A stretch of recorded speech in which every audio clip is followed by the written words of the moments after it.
मेरी आंटी भी दिखने में दूध की तरह सफ़ेद थी, लेकिन वह एक विधवा औरत थी। वह बहुत बड़े घर में अकेली रहती थी। उस रात बारिश में भीगकर मेरे पूरे कपड़े गीले हो चुके थे। आंटी मुझे कहने लगी कि राहुल, तुम एक काम करो, यह टॉवल से अपने आप को अच्छे से पोंछ लो, नहीं तो तुम्हें सर्दी लग जाएगी। आंटी के बाथरूम में तुरंत अपने कपड़े बदल कर टॉवल से पोंछने लगा था। अभी मैं यह सब कुछ कर ही रहा था कि तभी अचानक आंटी ने आकर दरवाज़ा खोल दिया।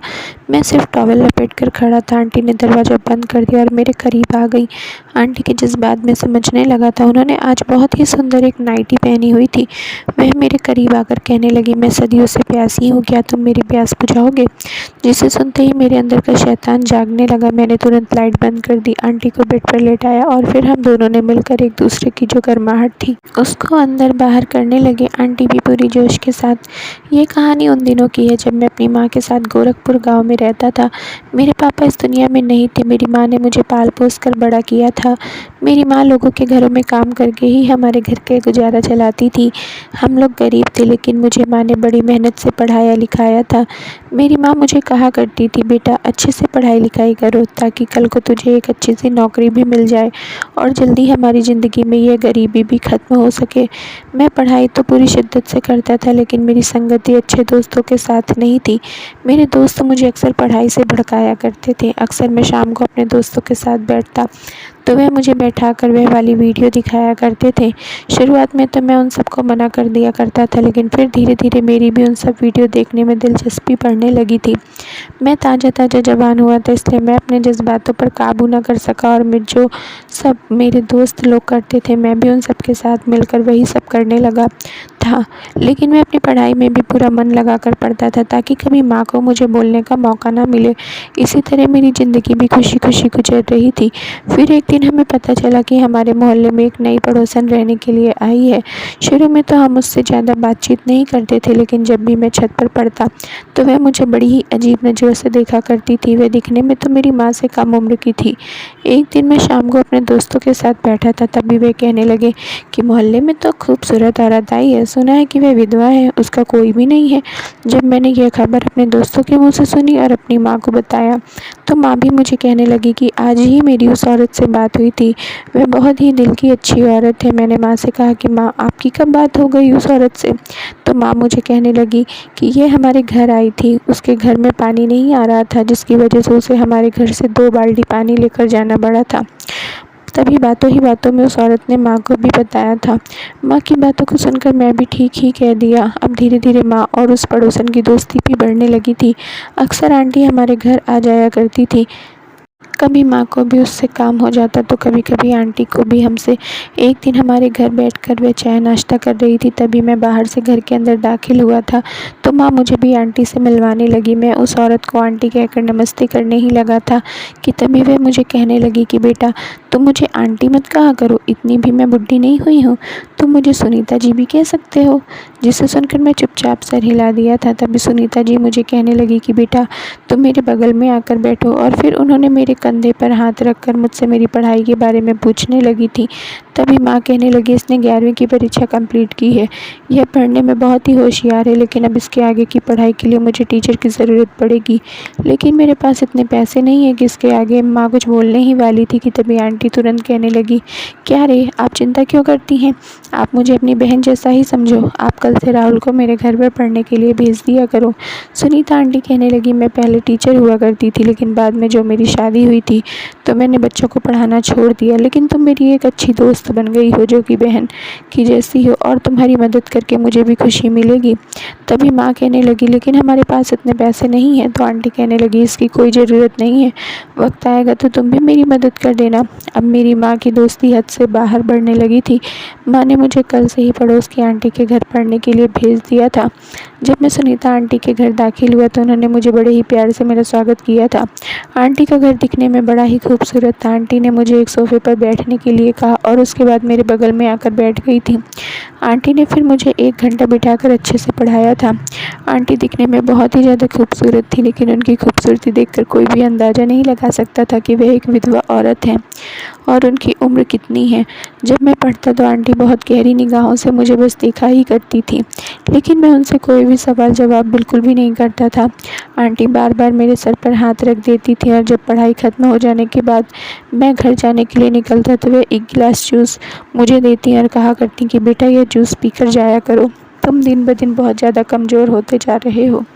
मैं भी आंटी की बातों को मना नहीं कर पाता था, इसी वजह से जूस का गिलास भी पी लेता था। लेकिन अब रोज़ यही कुछ होने लगा था, मुझे भी आंटी बहुत ही अच्छी लगने लगी थी।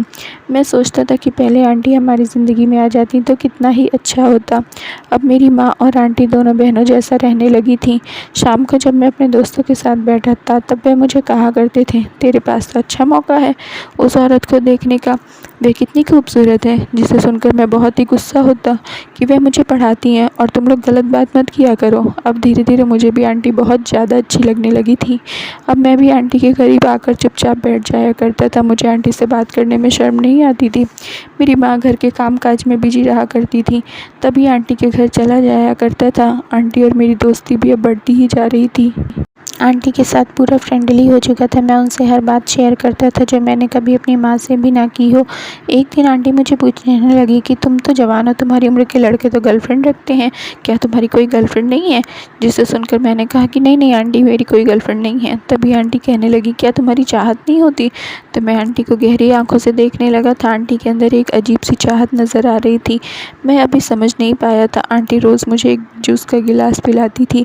धीरे धीरे मेरे 12वीं के एग्ज़ाम भी नज़दीक आने लगे थे। इसी वजह से मैं आंटी के घर देर रात तक पढ़ाई करता था। माँ भी मुझे इस बात से मना नहीं करती थी, लेकिन जब भी मैं वह जूस का ग्लास पीता तो मेरे शरीर में कमज़ोरी सी आने लगती थी। मेरी आंखों में तुरंत नींद आने लगती थी और मैं वहीं तुरंत सो जाया करता था।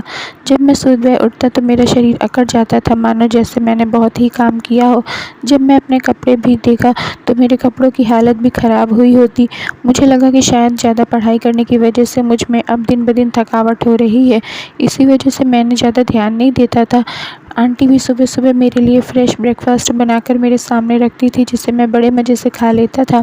उसके बाद मैं अपने घर के लिए रवाना हो जाता था। घर आकर माँ मेरे सर पर हाथ रख देती, कहती मेरा बच्चा दिन रात खूब मेहनत करता है, देखना भगवान इसकी सफलता का फल ज़रूर देंगे। अब दिन ब दिन पूरी लगन के साथ मैं पढ़ाई किया करता था, लेकिन अब मेरे अंदर दिन ब दिन कमज़ोरी होती जा रही थी। मेरा चेहरा पहले के मुकाबले काफ़ी ज़्यादा ढल चुका था। मैं जब भी शाम को आंटी के घर पढ़ने के लिए बैठता तो आंटी मुझे जूस का गिलास पकड़ा देती, जिसे पीने के बाद मुझे तुरंत नींद भी आने लगती। रोज़ इसी तरह मेरे साथ हो रहा था और सुबह उठने पर मेरे कपड़े पूरे गीले होते हुए थे। शर्म के मारे मैं इस बारे में आंटी से कोई बात नहीं करता था। एक दिन मैंने सोचा कि मैं माँ से इस बारे में बात करता हूँ, लेकिन फिर मैंने सोचा कि आखिर मैं माँ को क्या कहूँगा, मुझे यह भी नहीं मालूम था। एक दिन मैंने सोचा कि आज मैं आंटी को कहूँगा कि मेरा जूस पीने का मन नहीं है।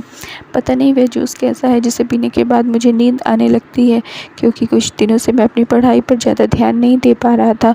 मैं अक्सर जल्दी सो जाया करता था। इसी वजह से मना करने के लिए किचन में गया तो मैंने तभी देखा कि आंटी उस गिलास के अंदर एक गोली मिला रही थी। वह गोली क्या चीज़ की थी, यह सोचकर मैं बहुत ही हैरान हो गया था। आंटी वापस मेरे पास ही आने वाली थी। इसी वजह से मैं चुपचाप तुरंत भागता हुआ जाकर सोफ़े पर बैठ गया और फिर ऐसा जाहिर करने लगा जैसे मुझे कुछ मालूम ही नहीं है।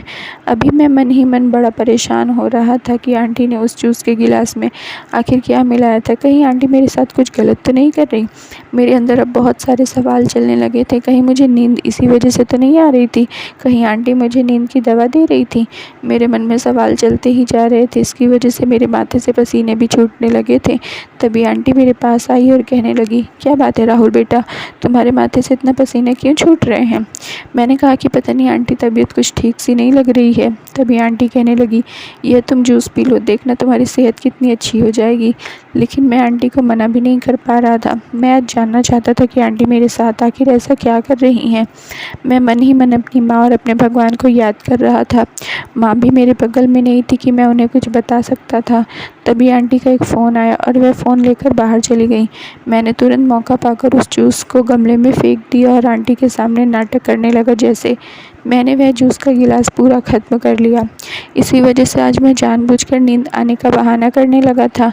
तभी आंटी मुझे पकड़कर अपने कमरे में ले गई और वहाँ जाकर मुझे बिस्तर पर लेटा दिया।